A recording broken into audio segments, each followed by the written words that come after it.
mūs liek uz bremzēm. Es mostos ļoti agri, ja es 3 naktī var kaķis laist pa logu ārā un zvaigznēs skatīties, un tas ir fantastisks mirklis, jo tas ir skaistums. Tad es pavēroju pulksteni. Un tad no 4 līdz 5 izskatās, ka kāds mums liek bremzes. Paldies par bremžu licēju. Tad pasaule vairs tik traki neskries. Es klausos tais onkuļos, kas mums sola, kas saka, es domāju, man liekas, mums ekonomiski izaugsme noteikti būs 29. gadā, man tā liekas. Ka liekas, tas sasitās, teica manā jaunībā, nebūs gan. Un kas ir ekonomikas augšupēja? Vairāk tērēt enerģiju, vairāk radīt atkritumus, tirzniecībā likt 100% uzcenojumu. Es jums parādīšu. Holandiešu meistardarbs, visīstākā krāpšana, nabaga kaktusam uzlieta karstā līma un uzsēdināts 3 salmenis.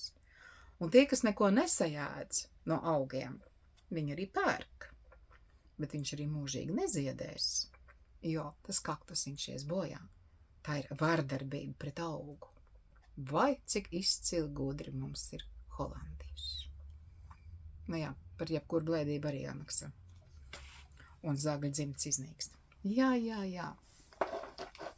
Tā tas saucās, tā ir zakšana. Mānīšanās arī ir zakšana. Dot solījumus, kurus nepilna, solietājiem, par to ir jāmaksā. Dot zvērestu, tas ir ļoti nopietni. Un kaut ko solīt, ko nevar pildīt, tas arī ir ļoti nopietni jāuztver. Un cilvēki bija zaudējuši ticību arī mūsu zemītē. Un man ir tas gods palīdzēt jums to ticību atjaunot. Ticības sev. To pārliecību. Jums atnāk tā pirmā doma, tad vajag iet un darīt, nevis domāt un vēl kādam paprasīt. Jo tas otrs jau var zināt tikai par sevi, nevis par jums. Un tad jūs atkal sašļūkat, jums atkal nāk depresija, tāpēc, ka jums nekas nav sanācis. Bet, lai sanākt, ir jādara, nevis jādomā. Jo uz pasaules jau sen viss ir izdomāts.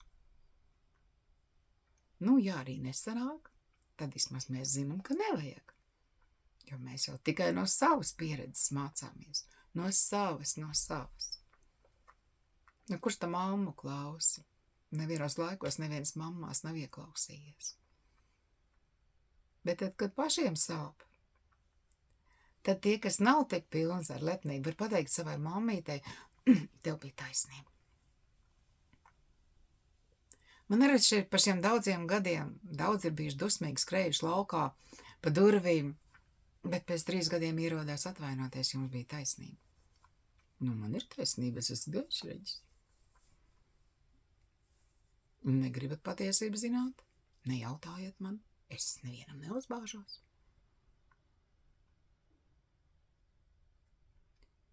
Ir 3 lietas, par kurām nevajag runāt ar svešiem, tas nozīmē darba vietās, uz ielām. Tā ir veselība, tā ir nauda, un tā ir ģimene, bērni un mīlestība. Laikam izskatās, tad jau nav par ko runāt.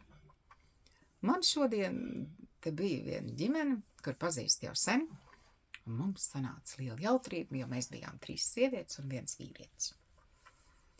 Viņš neapvainojās, mēs bišķiņ vīrieši aprunājām par to, ka viņi pēc 50 neprot novecot. Neprot saprast, ka tu esi pusmūža cilvēks. Tad, ja tu esi pusmūža cilvēks, tad esi tik prātīgs, dzīvo kā pusmūža cilvēks un neiesās stāsti sev, ka tev dzīve pagājusi garām.